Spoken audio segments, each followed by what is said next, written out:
Good afternoon, everyone. My name is Steve Hernandez, and I'm the Executive Director of the Legislature's Nonpartisan Commission on Women, Children, Seniors, Equity, and Opportunity. The commission represents the women, children, seniors of the state, and also people of color in the state before the legislature on issues of import to community, but we are also in charge of bringing people to their government and to civics. So with that today, I'd like to welcome all of you to Raising Leaders, Removing Barriers to Self-Determination, Engagement, and Success for Black and Brown Children. I'm joined today by a star-studded panel of local leaders, local and national leaders, I should say, who are committed to the work of raising leaders. And I'd like to go around and have each of you to introduce yourselves for the benefit of our Facebook Live friends, but also for the benefit of our viewers who will be watching us on CTN.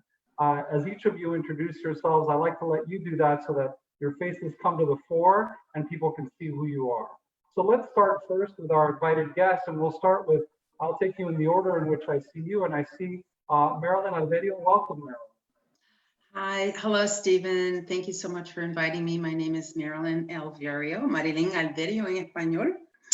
And I am the founder and CEO of Latinas in Power, which is a network of Latinas that are interested in empowering themselves, empowering others, and sharing strategies for success. Thank you, Marilyn. Hello, Chris. Nice to see you. Likewise, thanks so much for having me. I echo Marilyn's beautiful words. I am the incoming president and CEO of Leadership Greater Hartford. Folks may know the organization's been around for 43 years, and we develop leaders while at the same time improving community impact. So I'm really excited to talk to everyone today about leadership and about the importance of our community. Thank you, Chris. Hi, Gina. Hi, it's good to see you. My name is Gina Levon Simpson. I am the lead teacher for the Children's Leadership Training Institute here in Bridgeport and the national consultant and trainer for CLTI across the country. And CLTI is an initiative coupled with the Parent Leadership Training Institute, where we engage parents and children so that they can be the best advocates that they can be as they learn how to be civically involved.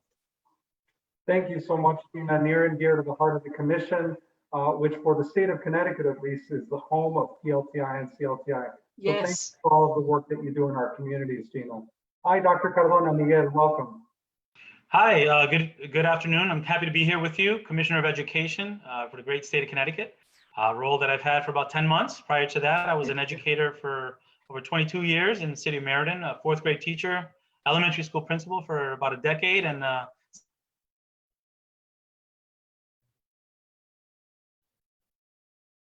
his wonderful smile is frozen, and as he comes back, I think what I'd like to do is, you know, Gary, as Miguel was saying, he's been the commissioner for the last 10 months, but what a brave new world it is, and what a great new world this has become in just the last few months. So as you introduce yourself, Gary, I'd really like for you to touch upon, you know, what inspired you to lead into this conversation about raising leaders and removing barriers to self-determination for our Black and Brown children as you think about the context of today. Welcome, Gary. We'll come back to you, Miguel, don't you worry. First, I just want to thank everybody for participating and those who are viewing for watching. I think this is, Stephen, you and I have done several conversations. I think this is one of the most important conversations, not just right now, but always, but given what's happening right now, given that many of the people leading right now in our streets, the people who are turning their attention to the legislative buildings we have are the young people. I think it's a particularly important question that needs to be answered through discussion, what it is to help our young people to be able to lead. They are fully capable of leading, as we're seeing, but what role do we have in tearing down some of the barriers that are in place that have existed for a long time? Because as we know, when we talk about the issue of inequity, it meets them from the time they enter any door, the schoolhouse door, whether they grow up and become leaders who show up at our capitals or in business. Inequity meets them at the door. And so my thinking is that we as people who are doing some of this work need to have a discussion, a real frank kind of kitchen table discussion about what it is to do that work. So, and of course, you were ever so gracious to help put this together and make this discussion, as I already know, a really good discussion. So thank you. Thank you, Senator. Miguel, I'm going to come back to you. You were frozen on your smile there for a little bit, which wasn't a bad thing. But listen, tell us a little bit about your vision for the last few months and as being commissioner. And, you know, as we think about the context of leadership and civics, you know, the education space is really the first civic space that young people encounter. So tell us a little bit about that, Miguel. Sure. I'm sorry. I realized I was frozen after I finished speaking, and I'm glad to hear that it was with a smile. Usually it's not. It's usually a bad luck. Glad to be here. I'm not sure what was caught, what wasn't. Commissioner of Education for the last 10 months, over 20 years in Meriden, teacher, principal. Happy to be here, and I look forward to a robust conversation where we can just really talk about what it means to be a leader and what it means to redefine what leadership means, or maybe check our assumptions about what leadership means. I think we have leaders, we just sometimes need to get out of the way. With regard to the agency, you know, 10 months in the job, the first 7 months, very eager to move the work in terms of closing disparities in outcomes for students, access disparities, and then COVID hit and multiplied that by, you know, 10, 20. And now it becomes a love from urgency to existentialism, if you will, for many of our families and in our state, I would say, not just many of our families, because we're all in this together. So the work has never been more important, and the importance of conversations like this and unity around conversations like this have never been more important. It's more than just sharing your thoughts. It's really about creating a trajectory moving forward for the state of Connecticut. Thank you, Miguel. You know, I know, Miguel, you know, you and I have known each other for a long time. And I know that you are the type of leader that brought a list with you to the state of Connecticut of things that you are going to accomplish. So we'll come back to that in a bit. But Gina, you know, the space of civics, it's never too early to at least start building the skill set of civic engagement and leadership. So tell us a little bit about what it is that you help build in young people as their parents navigate the world of civics and leading on behalf of their family. Absolutely. With the Children's Leadership Training Institute paired with the Parent Leadership Training Institute, I think it's imperative to understand that both parents and children, that they are working together with the same curriculum, but the curriculum that the children have is on the child's level, ages 3 to 13, and then we include 14, 15 years old as junior teachers. So children and parents are learning the exact same thing each and every night concerning their civic responsibility and knowledge. The way that the curriculum is written, we are able to engage a 3-year-old all the way up to 13-year-old on their level so that they can understand that they have a responsibility at a very tender age of 3, that they can use their voice, they can make change, and they become change agents. And to see that growth within the children, the beauty of it is it's paired with parents learning together so that they can talk about this as they're in the car going home. So children, children have the consideration, we have the consideration to be able to look at a child and view their multiple intelligences, because we all learn differently. How well can we show a 3-year-old and a 12-year-old how to utilize the civic skill, the civic knowledge to make change in our community? And so we want them to understand diversity. And this is something that they learn with different colored eggs. We help them to understand the importance of listening to the viewpoints of others, even at the tender age of 3. understanding what public policy is, looking around at the building and saying, oh my goodness, look, we have, how many sprinklers do we have up there? That's because of public policy.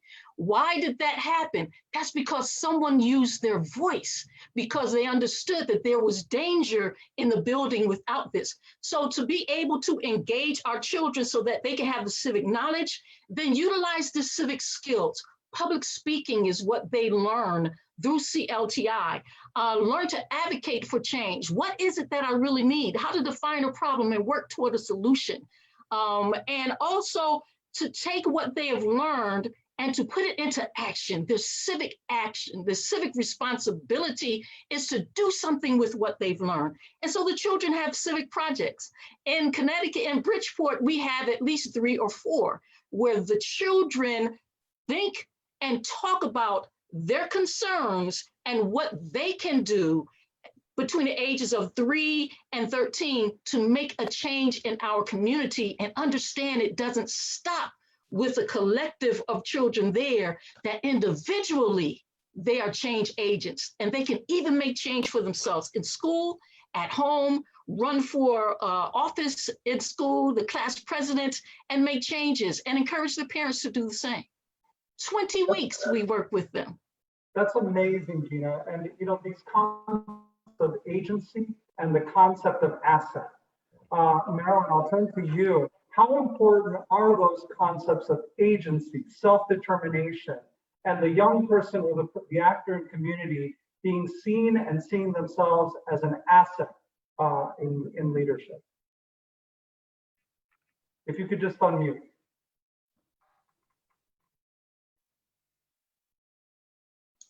There you go. First of all, Gina, that was phenomenal what you just articulated, because so many of those attributes are key to success. And when we identify the specific skills that are needed in order to make change happen, then we are on the road to the journey. We're on that journey. And when you said public speaking, I know for myself, I never imagined that I would be able to say boo in front of anyone. And I realized that I had something to say, and I had a story, and that my story made a difference. So being able to articulate that story to help others, I quickly realized that that was one of the skills that I needed to improve on. And so I worked on that. And so for me, I learned that I had to identify people that I could relate to, that I could look up to, that had the kind of leadership skills that I was looking for. Because there's bad and there's good leadership out there. And so being able to identify those and which ones connect with you, which ones resonate. One of the things that I did when I saw someone that was speaking in a way that I admired, I want to do that. And I would go out and I would learn as much as I could about them. Like, look at, where did they work? What did they do? Follow them and to really understand what I needed to do to prepare myself. There was a woman who, I go to a lot of women's conferences, and there was a woman, I can't remember who it was, that said something, it was like 20 years ago. And she said, opportunity comes with preparedness. And so what that meant to me was, when you prepare yourself and you are then ready for when an opportunity comes your way. Because the worst that could happen is you see the opportunity and you're not ready for prime time. You are not ready to deal with whatever it is. So one of the things that I do through the Latinas Empower Network is to inspire, motivate, and encourage Latinas to succeed, whether it's in their personal life, whether it's in their business, or whether it's on their career track. And secondly, to spotlight those Latinas that have a story to tell and that are willing to tell that story and are willing to share those strategies for success. So going out there to identify these folks. I always say that Latinas in Power as an event has become now a voice, and that we have created this platform. Latinas have created it for Latinas and everyone. And so for me, using that as an asset, as a community asset, to position ourselves in a way where people will listen, so that when the issues do come up, you know, I was talking last week about the census. You received this card in the mail, like probably 5 or 6 times, okay? They just keep sending these cards.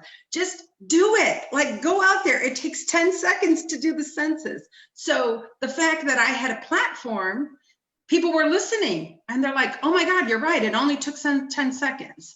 So we have a responsibility when we are able to get that platform, Right. get the stage, get the mic, to tell people what's important, to help people understand that engaging and participating in life is very important. So how can we go about doing that as, you know, as we empower the community, as we empower individuals? I think every single person that's on this panel here today is doing that. And I congratulate you all for putting this panel together and having this conversation. I said just before we started this webinar that people are listening to us from all over the world. They want to know what is going on here in this country. And we have that responsibility to take our power and to articulate, you know, what is happening, also what we are doing about it. Marilyn, that is so powerful. And I really appreciate that notion of agency and leadership being something that you decide and you take and you use as a skill set. And Chris, you know, so there's something powerfully liberating when we as leaders allow ourselves to see the communities that, as we find them, as assets, not as we'd like to envision them, but as we find them. So I'd love to hear about, you know, your journey and how it is that you came to be in our midst, and what you found and what was powerful for you about that. Well, thank you. And I am eating this up. I am just, I am enjoying this journey. I'm learning so much from Marilyn and Gina and Miguel. Oh my goodness. So in Marilyn mentioned, one of the things she mentioned was telling your story. So thank you for inviting me to tell my story. I am very proud to call myself a gay, biracial man raised by a single mom, raised in a white family, never met my African-American father. So I mention those things because I'm very aware that I have social identities that are privileged and social identities that are not. And I think Gina mentioned our duty and our obligation. I feel that sense to not only tell my story, but to really empower others. You know, I was raised in South Jersey. My mom worked 2 jobs really hard and sent me to Catholic school, great education. I went to some great universities for undergrad and grad, and was also part of a leadership program with General Electric that I graduated from in 2008. And that's what brought me to Connecticut, and I've been here since then. It's always easy for me to remember when I moved here because it was the weekend before then Senator Obama was elected president. So it's really easy to remember when I came here. And I love this area. I really love Connecticut. And it really allows for people to bring their diversity to the table, but also have leadership because we are small in some senses for people to act as leaders. So, you know, I think the best chance we have, in my view, for sustainability is developing leaders, right? If we all continue to do our work in empowering others, inspiring others, developing leaders, they can then in turn, well past our time, develop the next generation and on and on and on. I really think that's our best chance for sustainability. I happen to be a big fan of leadership programs because that's how I cut my teeth and I learned a lot. Marilyn talked about having people you could look up to, good and not so good models of leadership. So I think leadership programs do that. They expand your network so you can look for sponsors and mentors.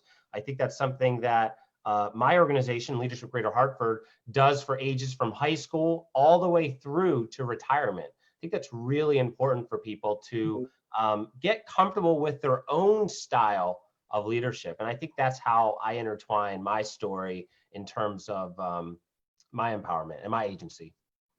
That's amazing, Chris. You know, when I think about breaking intergenerational cycles of servitude, right, and thinking about how it is that we are agents in doing that, leadership and the skills of being a great leader, in fact, even just a good leader, is part of that strategy in breaking those intergenerational cycles. You know, Senator Winfield, it was really compelling to me to hear Marilyn talk about that moment where you tell your story. And you know, you and I have talked before, and in at least in my life, I was raised in a particular culture in a particular way, so to where I had to keep my mouth shut. The authorities were to be heard and to be followed. And for a long time, it was difficult for me to find my voice and my own sense of agency. And it seems to me that for a lot of our Black and Brown children who are so used to being told to be quiet and to behave, it's difficult to find that voice. So tell us about your journey and how it is that that moment happened for you. You found your voice as a leader. It's difficult to pinpoint, but I will say that my story is like your story. Be seen, don't be heard. Listen to what you're told and don't respond, even if things are not right. The whole thing. And for me, like others on this webinar, I didn't feel like I could speak publicly. I didn't feel like I was equipped to do it. I didn't feel like I was capable of doing it. And my activism and my speaking out and my sense of agency came from just getting to the point where I was angry about what I was seeing and forgot the fact that I was afraid, to be honest with you, right? I forgot I was afraid, and then I was like, oh wait, I did that. And that's not how it should be, right? Our children should not happen upon the fact that they have agency, happen upon the fact that they can speak out. And so I think, as you know, Stephen, I've spent a lot of time at schools interacting with young people, and I do that for a couple of reasons. One is to show them that we care about them, but the other is to be proximate to them so that conversations can happen with them that don't always happen. The one thing that I don't like seeing as an elected official is when I'm in Hartford and I see a person who's 40, 45, 50, who comes from one of our communities, who is finding themselves in the Capitol for the first time, and is in awe, as the building that we have is awe-striking, right? But they're awe in a way that I don't think they should be. And so what I want to do is engage in conversations much earlier. You know, what I didn't know was that it wasn't that I could not speak, is that I had not spoken yet, right? And that's what I'm trying to get across to young people. You think you can't speak. You think you don't have the skills, but you haven't done anything yet, right? So of course you're not good at it. You weren't good at riding your bike at first. You weren't good at playing basketball, whatever the case was, because you hadn't done it, not because you can't do it. And for myself, what I learned after I started speaking was I was actually as bad as I thought I was. But that was okay because I hadn't practiced and I didn't know things. Like, one of the things you learn when you start speaking is you repeat things 3 times, and all of these things that you don't know. But once you know those things, once somebody's helped you to understand those things, you can become a good speaker, a phenomenal speaker. I mean, if you had asked me 25 years ago, if I would ever stand up in front of 15,000 people and give a speech, I would have told you, you've lost your mind. And yet that's happened, right? And so that's the fact that that happened for me. I'm not dissimilar from the kids we're talking about. I grew up in the South Bronx in a housing project with a single mother and a drug addict father and the whole thing. And yet here I sit. And so what I know is, if I speak to these young people, if I say to them, in this interaction, you get to speak too. I want to understand what you think, and I want to help you, if possible, to think differently, then they can get to the point where I am earlier. And that's the most important part of this journey for me. Thank you, Senator. You know, what's really powerful, you know, it shouldn't go unsaid that for at least a few of us on this Brady Bunch panel, a single mother was the first leader in our lives. And that holds true for me as well. But Gina, you know, Gary said the moment that he forgot to be afraid is the moment that he started to speak.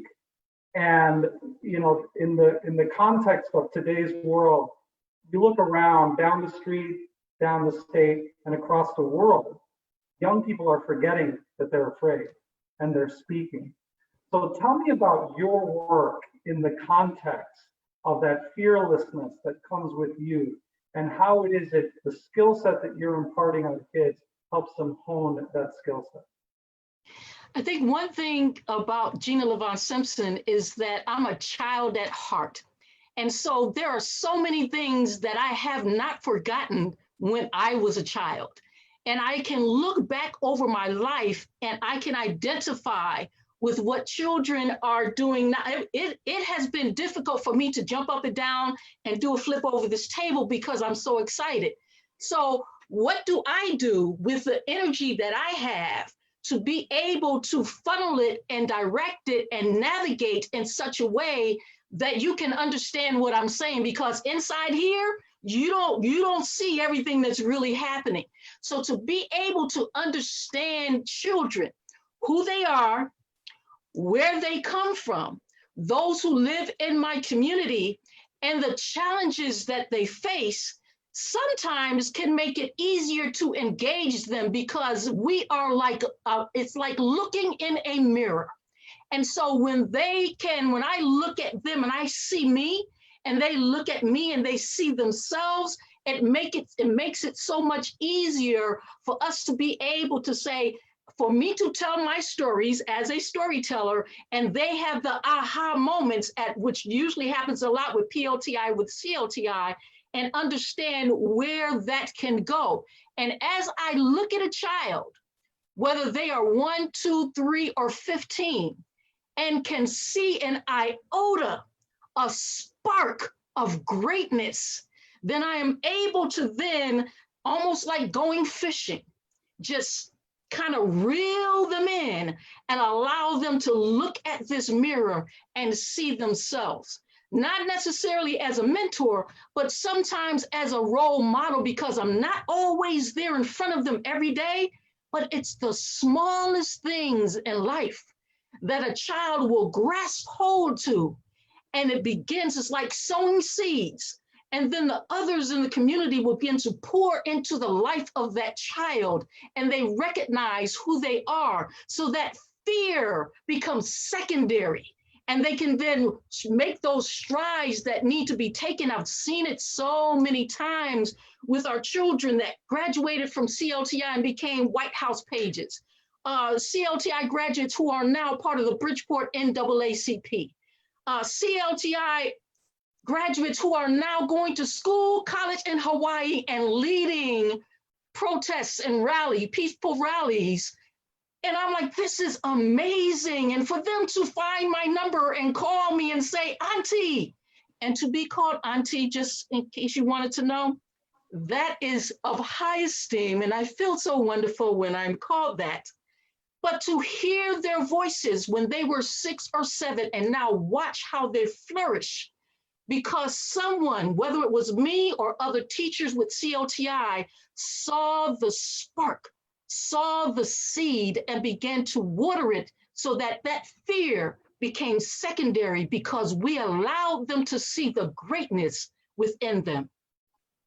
Gina, that's so powerful. And Marilyn, I'm going to come back to you in a second, Marilyn, and ask you a question about the importance of mentorship and mom. But first, Miguel, I want to come to you because there's something that Gina said that made me think of you, which is sometimes it is the struggle that young people are experiencing that makes it easier for us to access them.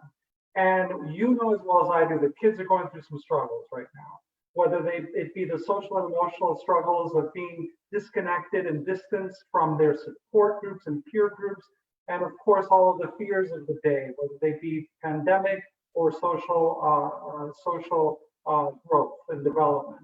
So I'm wondering, tell me about your strategy in using those struggles in bringing back young people into the fold of learning. So, we share a common experience, everyone, with what happened in our state and in our country and our world with COVID. We've had what I refer to often as a shared trauma, and we need to be prepared in the fall to help students understand that and the impact that it had on them and their families, keeping in mind that some families experience it much worse than others with different loss or loss of job, or for some kids, they have a backyard, they have a pool, they have a ability to get on their bike and drive to the park. For other kids, they're on a 6th floor in a warm apartment without air conditioning, and without some of the things that others may take for granted. So I think taking that, first of all, and helping them understand what that means and how that affected them and the resilience that they showed. I heard the word resilience earlier. The resilience that they showed to get to where they are is not something that should be overlooked. As a matter of fact, I would argue that the academics is not as, everybody talks about the slide, the COVID slide. I'm less interested in the COVID slide. I'm more interested in students being a part of a community, that human connection that we so long for the last 3 months, and that many of our students didn't have the luxury of getting. So I think the understanding of how we have to take that experience and turn it into an acknowledgement and maybe a self-reflection, I think that's going to be healing for a lot of students who haven't really had a chance to process this yet. And I think, and not just children, I think adults, we are at all different levels of fear, preparedness to go back. We're all at different levels of emotional impact, and we have the responsibility to meet our learners and our staff where they are and help guide them through. And only when we can do that can they reflect back and say, wow, look what I went through, look how I'm stronger. And that resiliency, they can capture that and say, I'm stronger because of that. And when the next challenge comes forward, I'm gonna remember what I went through and how I stood tall after, and how I could turn the negative and be strong and have confidence in myself. When we talk about leadership, oftentimes we think about leadership in other places. There's leadership within, that I can guide myself to that next level. I can feel the strength inside of myself to move on. And capturing the experience that we've had over the last 3 months for all of us are gonna strengthen us to be stronger with the next challenge that comes forward. And there will be more challenges. Thank you, Miguel. And to be stronger together. I love that message. I love the idea of, in most emergencies, it is the coming together that is the most crucial in both recovery and healing. And what's peculiar about this particular pandemic is that immediate coming together was made impossible. And the lasting impacts of that have continued. But I believe that the solution remains the same. The healing and the recovery comes in the coming together. And how we imagine what that looks like in this brave new world is really the key to accomplishing that. I'll tell you what, I look at you, Mia, I look at you, Gina, and all of you, and I see the importance of role models. And Marilyn, I want to come back to you because I think, as a role model and as a voice for the specific space that you occupy as a role model for women and girls, but also for everyone in the state. Tell me about the importance of your vision in modeling the type of leader that you are for the next generation. You can unmute. There you go. Okay, there we go. And unfortunately, the sun is hitting me right now where I'm like, it's I need to move, but I can't. So first of all, we don't do this alone. And for me, and the trajectory that was set up for me said, I wasn't supposed to be here. I was not supposed to be in the position that I am today. I come from inner city, very humble beginnings. My parents came from Puerto Rico with no education. The only thing that my mother knew was that education was important. So she would always say, la educación es la cosa más importante. And she would, and that stuck with me. Education is the most important thing. So I did get that message as I was growing up. But there were very few people that I could really look up to. So the idea of having, what was it that I was looking for, was always something that was curious to me. I think it was Miguel that mentioned something along the lines of power. And for me, the idea of power, I didn't have power. Power belonged to other people. I would conjure up the image in my mind of a white, silver-haired man that had power. And later on in life, I realized that the power was within me to make the decisions about my life. And so for me, I wanted to make sure that I demystified the idea of power as I was creating my own network of sharing what I have learned along the way. So mentorship, finding a champion is key right now. And when people say, well, what do I look for? You know, mentoring and champions come in all colors, all backgrounds. They could be a male, they could be a female. It should be a diverse group of people, though. It could be your community. I have colleagues that are at the same level of me, and we cross mentor each other. We run things by each other. And so for me, investing in a relationship, that is what you need to do in order for a mentoring relationship to work. You have to invest in it.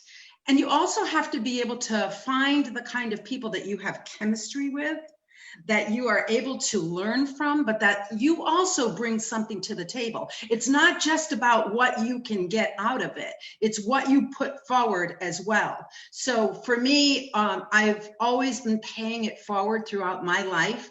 I remember my mother and father instilled in me the values of siempre se le tiene que ayudar la comunidad.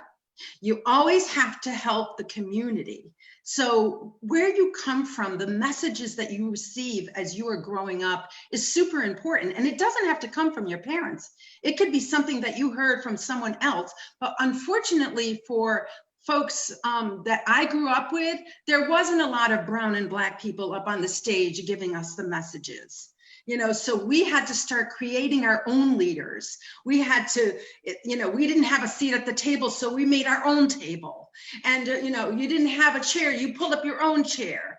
And so we started to do that and building our own network of people that we could then bounce things off of, refer to, go to, get advice, get guidance. Today, the reason that Latinas in Power has become so successful is because of the mentors and champions and people that I have brought into my life. Let me tell you something. It's also about courage and taking risks. I remember, so Latinas in Power is now 17 years in the making. My 6th year of doing Latinas in Power as a Pay It Forward, I thought I failed. And I had that, you know, that ugly cry that you have? It's like it's an ugly cry. I had that. And if it hadn't been for the women in my life, the people in my life that said, Marilyn, you got this, you're on your way. And I heard these messages around, you know, success is not the opposite of failure. It's only that success is a little bit further down the road. I mean, there were people that were sharing things with me that said, oh, okay, I could do this. I can keep, you know, I can keep going. So not giving up and making the mistakes is a good thing. Failing is a good thing. When somebody said, you know, hey, you don't succeed until I'm like, but it's true. And so for me, I heard that all from people that I trust, people that I look up to, people that I realized, you know, we're on the same train. And so when you're on the same train and going in the same directions, beautiful things happen. And that's because you build the sense of trust and you embrace what is happening to you, and you're available to help someone else, because you never know when your words are going to be someone else's survival guide. And I have been told that. I have young Latinas that come to Latinas Empower, high school kids that I bring in every year. And some of those high school kids are now getting their master's degree.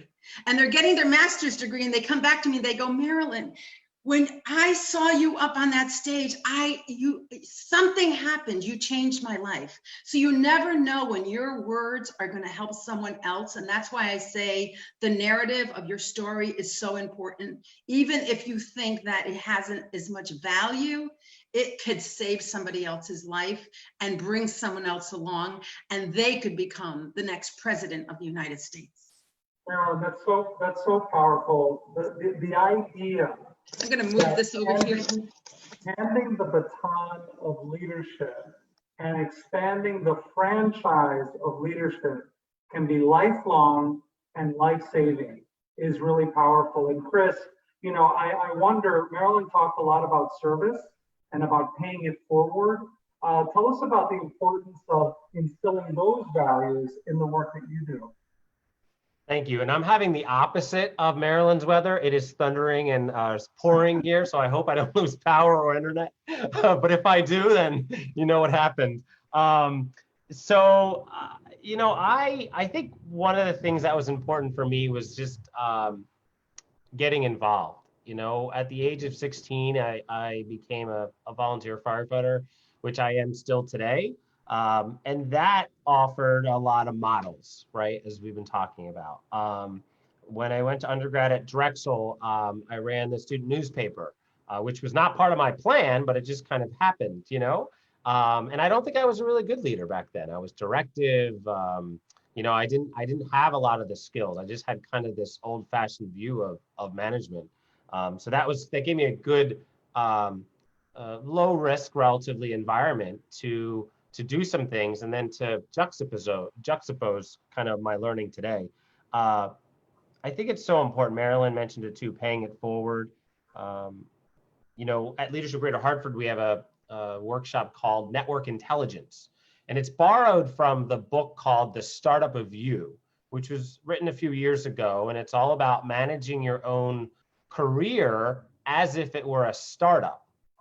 And one of the things it talks about is leveraging your network to be smarter, and not just looking at things in terms of what's in it for me or what's in it for you, but what's in it for us. And it took me a little bit to realize that you can't always do that with every relationship, right? You can't always really offer help to someone else. Sometimes you're just on the receiving end, and that's okay. But just having that awareness, you know, but I think for me, giving is a way to keep me grounded. You know, as an EMT, I'm usually seeing people in firefighter on some of their worst days, you know, and then you come back to your home and you kind of think, geez, compared to that, I have it pretty good, right? You know, and I think giving to others also helps us remember where we came from. You know, it's funny, as Gina was speaking, I felt like I was back in school and I loved it. And it reminded me of a negative experience, which, by the way, my mom doesn't remember it this way, but I was in Catholic school. She sent me to Catholic school for 11 years. So that means the first year in kindergarten, I was in public school. And I remember that I was always the class clown, you know. I remember in kindergarten being locked in a classroom at the end of the day as punishment by myself. And, you know, knowing what I know now, you look back and think, well, geez, would that have happened if I wasn't kind of who I was, right? I mean, we have a lot of great educators, and I think they would never allow that to happen. But it's just interesting. And how much of who I am today was because of that experience. So, you know, I think serving is a way for us to access parts of ourselves that we may have forgotten or we may not have, right? We may not have lived experience, but we can continue to grow our expertise. And I think it's also a way for us to, you know, how do we take the tough parts of our journey and turn them into something that we can give to others, right? Most of the great lessons that I've had in my life and in my career have been really painful. Yeah. I wouldn't wish that on anyone, but having gone through them, you know, I can say, okay, what can I take from that, right? And we spoke earlier about maybe having a manager or having a teacher maybe that's not the best. What can you take, not just that you wouldn't do again, but what positive can you look for and being an optimist? And then finally, I would say, Stephen, I'm also an organizational psychologist. That's what I went to grad school for at Teachers College, ironically. And Kurt Lewin has this great formula. Some of you may have heard it before, and it's human behavior is a function of, I'm going to be an educator here for a minute, B plus E.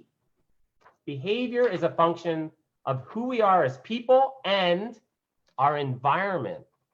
And as leaders, we have such a unique opportunity to influence both factors of that formula.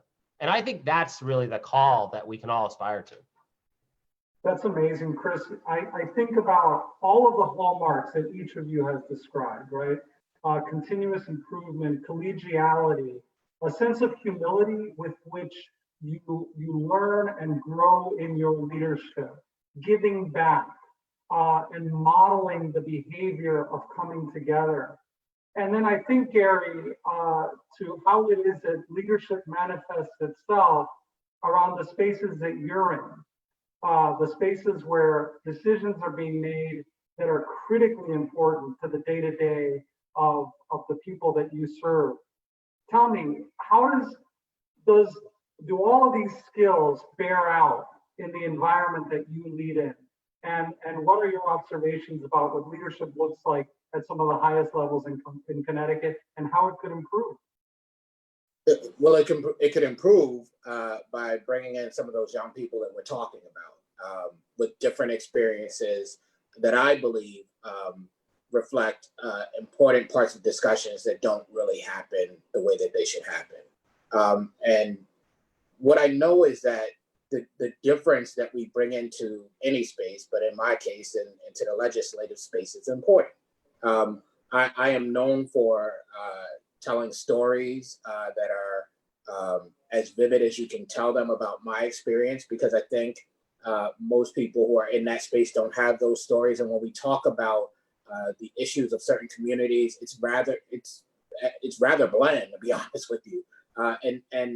And I think you have to be able to take people there. I would like to get to a place where we don't necessarily have to do that, but right now I think you have to be able to take people there in order for people to understand why the fight looks like it looks. But in terms of the skills we're talking about, they're critical, right? I enter the legislative space as somebody who is wholly different than what you normally have there. I still listen to the rap music I listened to when I was a young kid, right? It's my main music that I listen to. I now listen to other music as well, but I still listen to that. And that creates a certain rhythm in me that is different than the rhythm of other people. And it also, this is what I tell a lot of young people. There's at least the rap music I listened to when I was a kid, there's a way that we function, right? So you didn't listen to music the way that my mother listened to music. My mother listened to music, the song played for a while on the radio, and it went off the radio, never to be heard again. When I was a kid, right, the song played on the radio, it went away, but somebody might say, you know what, I can put a new beat under that song, right? Or somebody might say, you know what, if I said these words over that track too, I could create a whole new track, and that song might pop up on the radio again. We call that remixing, right? And so when I talk to young people, I say, you grew up in an era when it's not just what it is, right? You can't keep a cell phone for 5 years because that's not the way we do things. You don't listen to a song and say that's the end of the song. Nothing you do is as it is just because that's how it started. That's how you have to apply things to your life. And as a legislator, I come in with that mentality that, yeah, I know you're telling me what it is, but I didn't get my chance to bring a new track, or I didn't get my chance to spit a new rhyme on it. So let me do what I do. And what it has produced, I believe, is something wholly different, right? So some of the things that we've seen, some of the more progressive legislation that we've seen that people initially, and you and I, Steve, have engaged in this, right? the people that said that's not possible, we now see is not only possible, but done. And I think that's because you brought in people who function completely different, which is why it is so important to me to get the young people that we're talking about involved. I want to see them, dominate. I want to see them be the people who are the leaders. I want to see them be the people, although we've never had any person of color, those be the people who are the leadership of your General Assembly, thinking different, interacting different, knowing from the beginning that there are possibilities that other people can't see. I think that is critical to changing what we see, not only in our neighborhoods, but in our government. You know, what's powerful about what you said, Gary, so much of it is really, you just presented an almost perfect argument for the need for diversity that is deep, that is rooted, that brings experience with it rather than leave it at the door, true diversity. And when I think about the power of that different way of experiencing rhythm, that different way of experiencing the words on the page that you see as a legislative leader that is changing the words on that page, and bringing your experience to bear at the development of our laws in the state, that the power of the need for diversity and the imperative for it really comes to the fore. Miguel, when I think about your work, over the years, the work that you've done in closing opportunity gaps, the work that you've done in really lifting children of color in the communities that you have served as an educator and as a leader, I know that you bring that with you when you came into this position of commissioner. I call it, as a metaphor, I call it your list. But the list is the embodiment of who you are as a leader. So, like Miguel, Gary mentioned, the world now is about as different as it could be than the world was even 12 months ago. And who would have thought? So tell us about the embodiment of who you are as a person and the values that you bring, and the moment that it presents to you now as a leader in a space as incredibly important as the education of our young people. Thank you. I appreciate listening to everyone and your different perspectives, and just it's fascinating. I really am. I'm enjoying this as a guest, as an audience member. Chris, and I appreciate your story and sharing who you are, and that's your lived experience, and that's the lens through which you see. So whether we call it nature and nurture, combination of both, or people and environment, whether we think about Gary's stories about how the rap music that he listened to influenced him. Little side note, I had Mark Anthony, Flor Pálida playing in my ear on my way to my confirmation, because I needed to remember that the role that I'm going into is a master gardener trying to get a garden to grow. In many cases, people look at children as wilted flowers, or they just see the thorns. And together, we're gardeners that help make that garden grow and make beautiful those roses. And sometimes we're so busy that all we see are the thorns. Like Marilyn's story, I came, I'm only commissioner of education because people before me who had much less than me sacrificed a heck of a lot harder than I've ever had to sacrifice. That they left a paradise island on the shore where people pay a lot of money to go now to visit. They left that to go live in the projects and be less than for several generations so that I can go to school, so that I could go on and become an educator, a teacher. You're a teacher, wow, that's a big deal. And now serving as commissioner of education, that's in my DNA.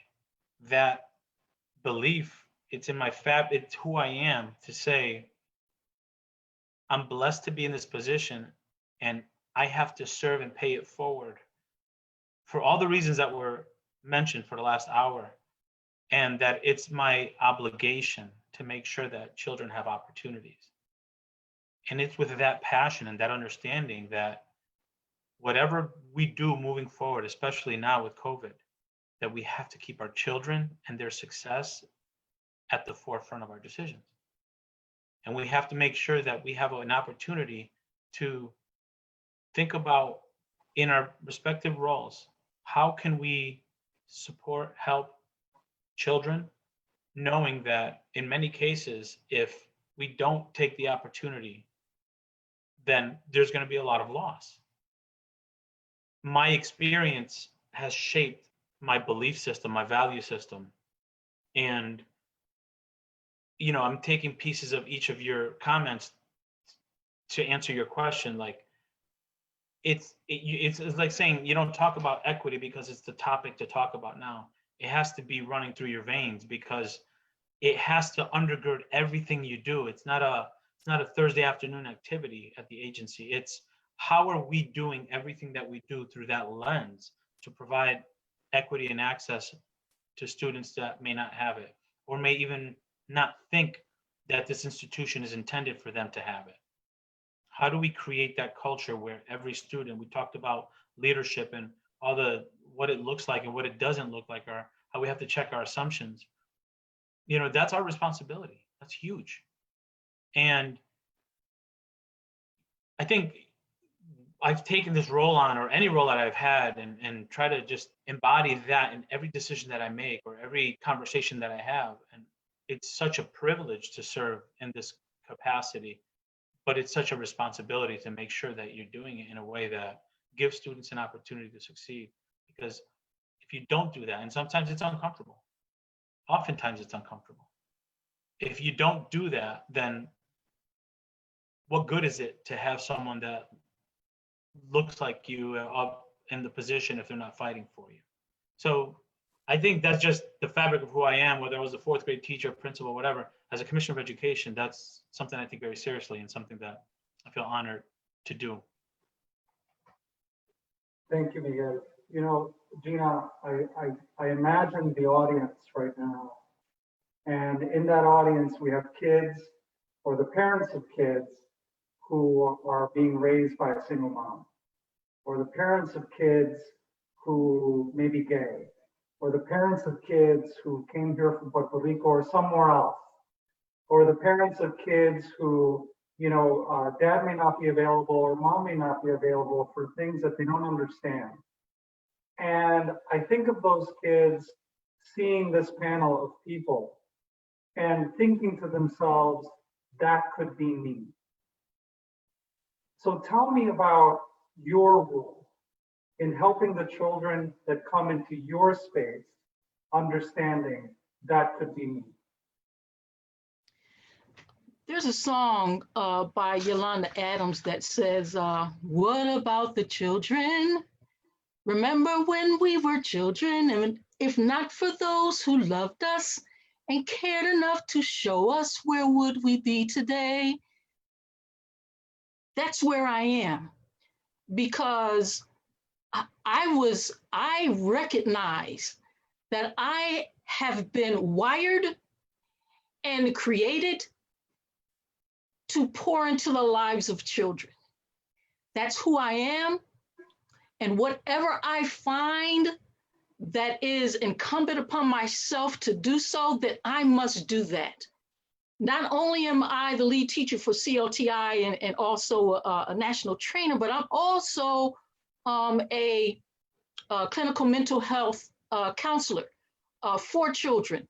So I find myself in this place that is so beautiful to me because I can be myself. I can utilize my gifts, I can utilize my talents, and I can then pour into the lives of others and draw parents, grandparents, those who live in the community who may not have a master's degree in anything, but they're masterful in telling a story. They are masterful in showing someone how to jump double dutch and can teach them how to count. So I have the wherewithal to say, I need you in my life. They need you. And where can we pull you so that the community can be a part of building up our children, conveying hope in their lives, helping them to maintain their our children are going through so much, it's so much trauma for them to be in a place, enclosed into a place, and then see people of color who are being disregarded as human beings. That's so traumatic. What can we find to help them create positive memories so that they can realize who they are, where they've come from, teach history, accept their culture, and continue to move forward, because you are more than what some people say you are. And just take it from and learn from those who surround you, whether they are educated, whether they are educators. Everyone has a role in our community in lifting our children and letting them know the beauty that they hold within. It doesn't matter if you talk to the children just like this here. And all I can say to you, baby, is I see that you're gonna be president one day. I'm gonna try to stay alive till you do it, all right? Promise me, okay? If that's who you are, be that, but encourage our children. My role is to find those people and allow them to see how they can lift up our community and support our children, parents, grandparents, and children working together to build a strong community. Ooh, Gina, you remind me of the fact that growing up, my mother often pointed to others and said, be like that, grow up to be that way. And there was a really powerful moment when I was able to turn back and say, I hope that someday I can be like her. Yeah. And Gary, I know you share that experience. So tell us about that.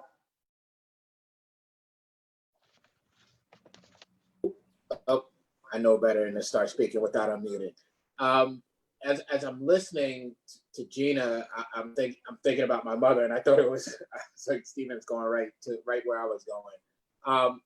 First, let me say that one of the things I tell young people all the time is that whatever you have enough, right? And that's not the story that they're told, but whatever you have enough. And I'll tell you, we're coming up on the death of my mother. And she died on a Tuesday in July 31st of 2012. Beautiful day, sunny, all of this. And when she died, of course, like a lot of people, it completely upended my world. And I did some thinking about my experiences with my mother, the end of her life, just trying to find what ground was again. And one of the things that came to mind was a conversation we had towards the end of her life about her perspective on things. And my mother once said to me that she wished she had done the kind of things that I did, right? Become somebody who was helping people, somebody who was becoming recognized, and helping to get our people, as she might put it, to a place where they needed to be. And what I came to realize was we had a conversation prior to that in which my mother's name and the connection of her name became something that I always knew but never made the connection to. So my mom was named Araminta, and her mother was named Harriet, her mother was named Araminta. And I tell this story all the time of a woman named Araminta Ross, who later became Harriet Tubman, right? And so for my mother, the name was important because she understood the connection of those two names that were the family names that were intertwining between generations. But what she was really saying to me is she wanted to do the work of Harriet, the going back to get other people and help them to get free. And of course, in that moment, I was like, I don't know what to say. My mom's my mom. She's like a superhero to me. I don't know what to say. And I always tell people, if I could tell her now, it would be like, I do this work because that's what you put in me. You didn't say to me certain things explicitly, but you put that into me, right? And so my mother wasn't a learned person.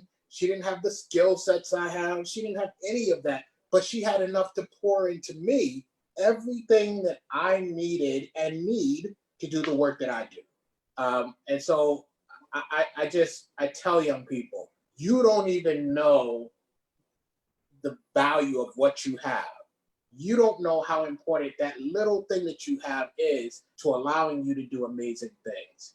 And then I also tell them that, you know, in our lives, because of the way many of our communities happen, we see a lot of storms, right? But I've never been able to learn anything of deep value without a storm. And so in my life, what has happened is I've come to look for the storm, actually. And so be careful about being so upset about the fact that you have those storms. There's a lot of value to those storms, and everything that you have, as little as it seems, is extremely valuable and can allow you to do work that no one else can do.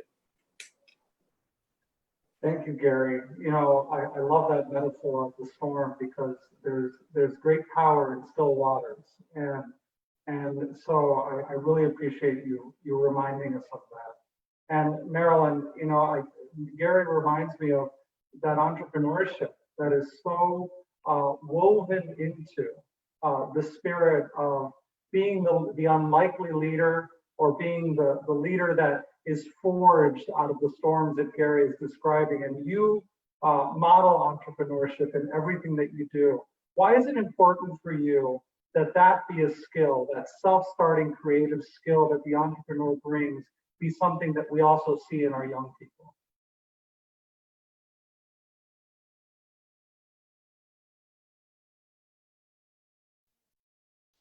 So for me,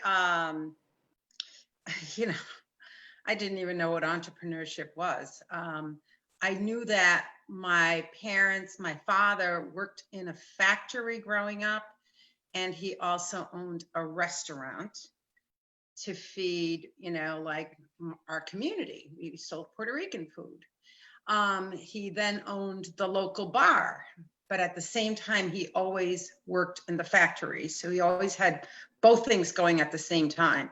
I didn't know that was entrepreneurship, but I did know that I loved the kind of energy that went along with that, of meeting so many different people, of providing a service where, you know, for Puerto Ricans, you know, for me growing up, you know, Puerto Ricans were at the bottom of the totem pole.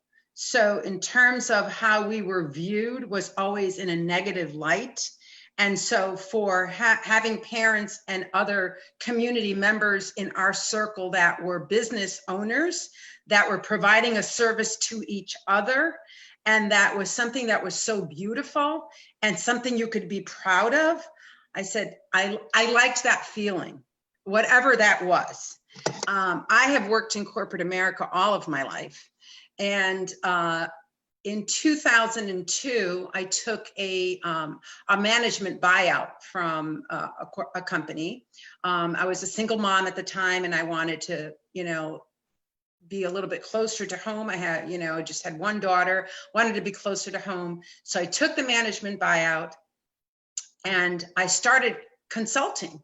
And, you know, I didn't know, you know, if anybody was going to hire me, but I hung out my shingle, and sure enough, people started calling. They go, Marilyn, you know, we love what you do out here. What are you doing? Can you help us? And before you knew it, my business grew. And it was as a result of the kind of reputation that I had built along the way. When we talk about the kind of leaders that we need out here, for me, what I look for in a leader, whether it's a business owner or anything else, is number one, integrity. I look for that person that operates from a position of authenticity. Like, are they doing this because this is not just to help themselves and their family, but to help others? I also look for people that are reliable. I mean, that sense of, I can't remember who it was. I think it was Miguel that talked about responsibility earlier. I mean, like, you must be dependable and reliable as a human being in order to help others and yourself. So those were all these things that I saw that were so important.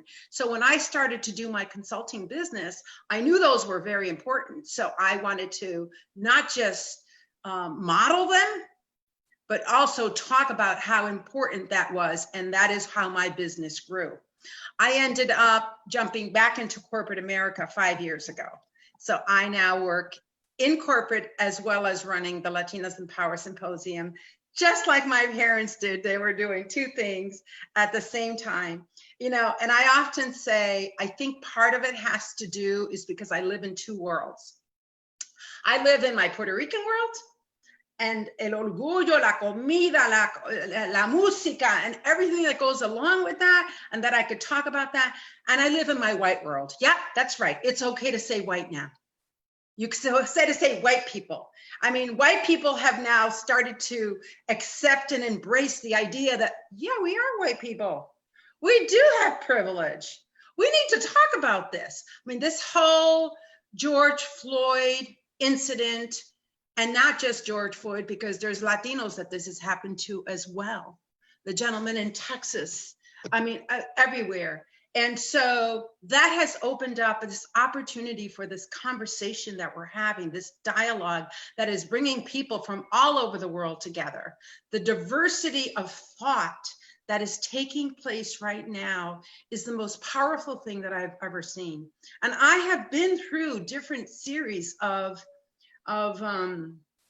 okay, so I went to school at the University of Connecticut in Storrs. I'm a little bit older than I look, but I'm not going to give the age away.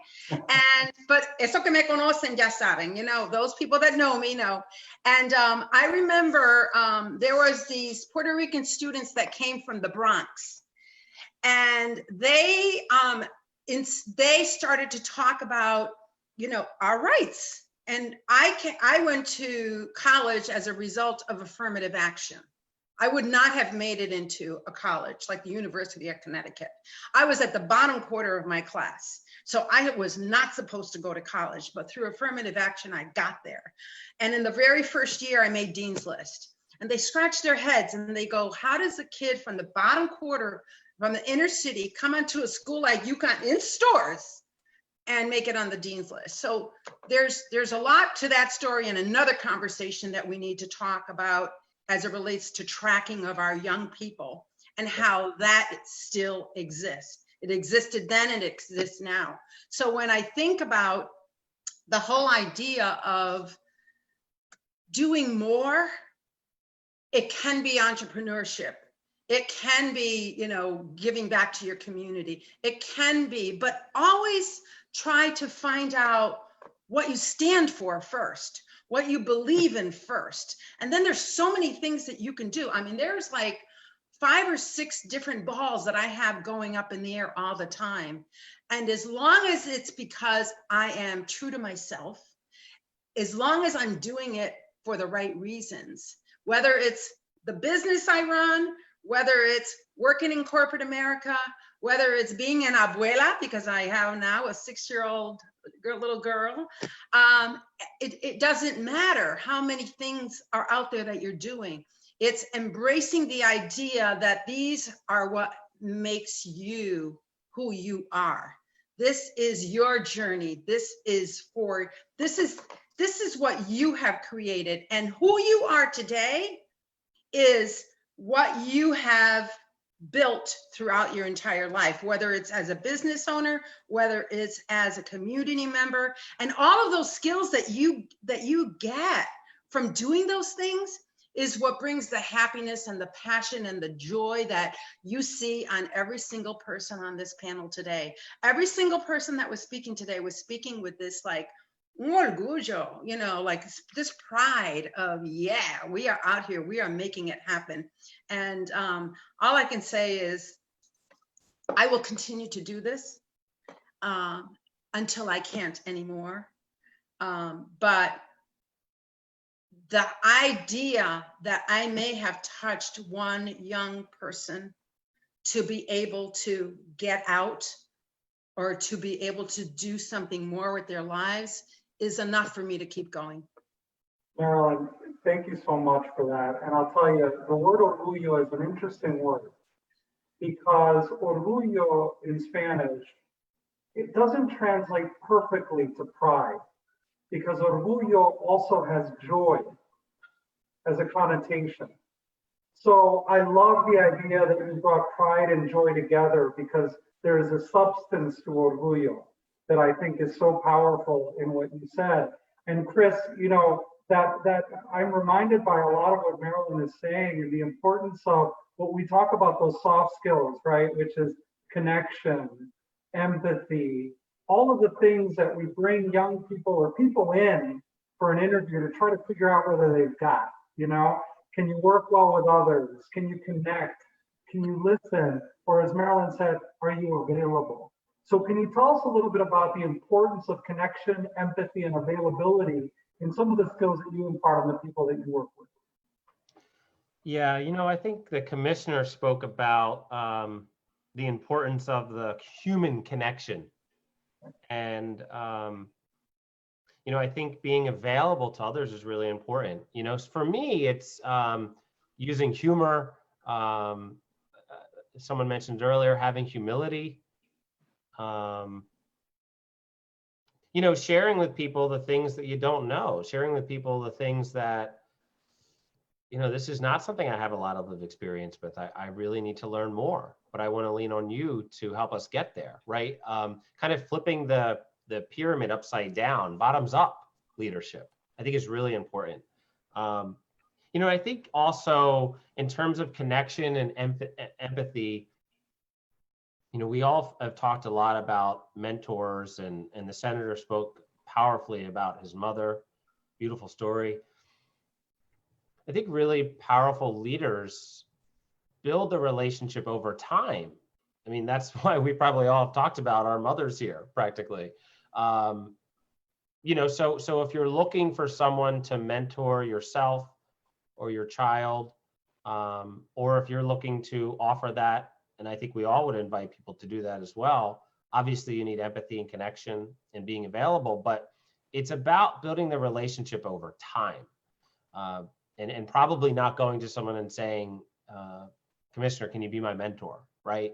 It's probably looking at people you have access to today and starting there, whether it be a teacher, a professor, an organization you're a part of, a board you're on. And if none of those things apply to you, maybe you can look for some of those opportunities. There's always organizations looking for volunteers.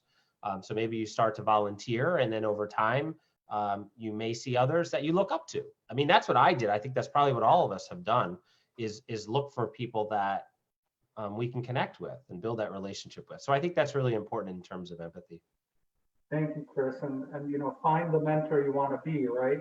And I think that if we told our young people that more often, you know, that mentorship is a gift, and it's a gift given and a gift received, and that happens at the same time, then the power of that handing over of the franchise of both leadership and power can become so much more available to our young people.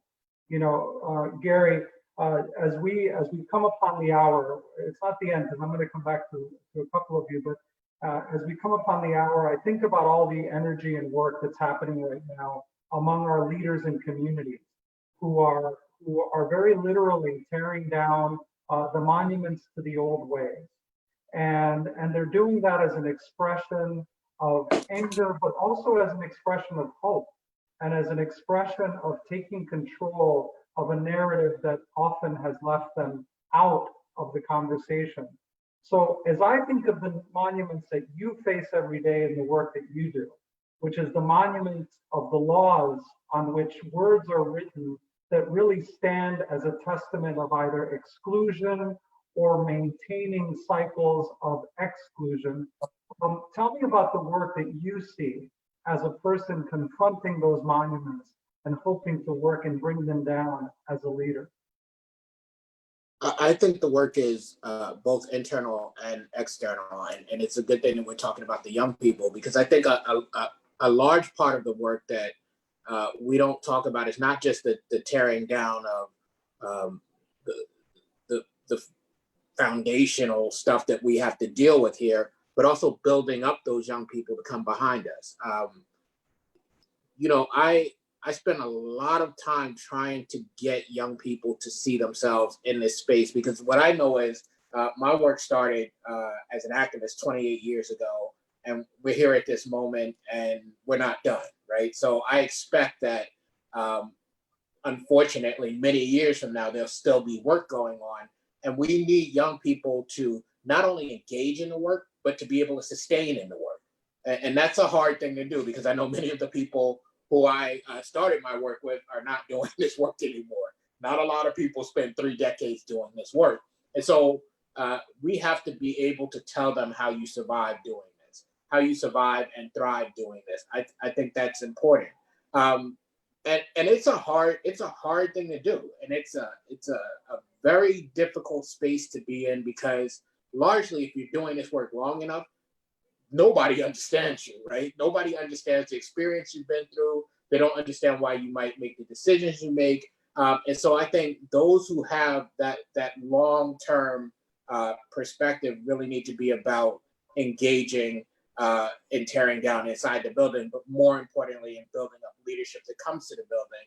And I just want to say one thing that I just remembered, because oftentimes you'll go out and you'll talk to young people, even giving a graduation speech, right? And you'll try to say something witty and something that they'll remember. Usually we fail, let's be honest. But every once in a while, you say something that really has impact on people. And so I talked earlier about the remix, and there was a time when I was giving graduation speeches, and I built that into what I was talking about. I found myself at Albertus Magnus, the college that's actually right down the block from where I live, and I'm sitting there, and they bring the best students. And one of the students, she's talking about how great her grades are and how amazing she's doing and all of this stuff. And then we go get breakfast after they do the intro, and we're going to come back and have a discussion. And she pulls me to the side and she goes, "Well, you probably don't remember me." And I'm like, "I don't." And I'm trying to figure out, should I remember her? And she says to me, "You spoke at my graduation when I was in high school." And she goes through all the stuff I said. And she says, and I was sitting there thinking to myself, where was I going to get a job? And after you spoke, I knew that I could go to school and do what I needed to do in school. And I'm thinking to myself, I'm listening to the young lady who was just speaking, and she says, "I know you don't believe me, but I want to do something." She pulls out her phone, she calls her father, and she said, she tells him who is in front of her, and her father's like, "Oh, thank God for you," because she wouldn't listen to anybody else, right? And I think if you walk with the notion that in everything that you do, in every engagement you have with a young person, there exists the possibility that you can change their lives. It's a real thing. You really can change their lives. Because there's on no day when I've expected to walk into that breakfast and to have this young lady who's so phenomenal, who obviously belonged in school, obviously belonged in college, say to me that it's because of like 6 words I said that she decided to go. And so we must preoccupy ourselves with this work, because the world has preoccupied itself with holding those children down, keeping them from understanding how powerful they are, how much they can do. And for me, that is really the work of my life. Thank you, Senator Winfield. Miguel, as I think about, Senator Winfield's modeling of leadership and that notion of, every time you encounter a young person, imagine that you could be changing their lives. And what a powerful way to live a life as a public servant, and especially a public servant in a position like yours, Miguel, to live. And, often the best leaders invite us to be brave. And you, very recently in your plan, which of course is an iterative process that could change next week based on what we learn, and we're learning a lot every day. But you're inviting us to be brave, and you're inviting our parents to be brave and our young people to be brave. Why is that important to you? And why is it important for us as a state that we be brave together as we come back together in this conference? Thank you, Stephen. I mentioned earlier that we're all going through this trauma together, and we're all at different phases of it. But we're going to have to come out together as a community. And what I do know is the effects of the last 3 months has impacted some people more than others. And for some, we won't know the effects and the lingering effects for a while, but they will last long. As a state, we have to be brave together. We have to be thoughtful, but we have to be brave together, and we have to be brave to join arms and say, we're in this together. That when subgroups of people that are suffering more than others suffer, we all collectively are responsible for lifting each other out. And this is an opportunity for us to come together as leaders to live that, not just to say it, but to live it. And it takes us out of our comfort zone. It's challenging, it's not easy, but that's the only way we're going to get out. If we stay together and we bravely move forward to close some of those gaps that we've been talking about, or some of those pockets where there are people that are just struggling to get out. Everyone is responsible for everyone else. So it's that spirit that's driving the work. As I said earlier, and you said, there's a level of fluidity about this, but if we set the bar at medium and we don't hit the target, where are we going to be? We have a responsibility to serve our students, to serve our state, and to make sure that we're giving them every opportunity to succeed. The health of many of our students is the worst when they're not in community. And we have to acknowledge that and think about that as we make decisions moving forward. Thank you, Miguel. I really appreciate this sort of revived and refreshed notion of what bootstraps really means. It means that someone made those boots. It means that someone offered those straps and yet someone else taught you how to tie them. It means that the idea of pulling yourself up by your bootstraps comes with the legacy of everyone that came before you, who supported you, who helped you, and who taught you. So thank you so much for helping me understand what it truly means to lift yourself by your bootstraps.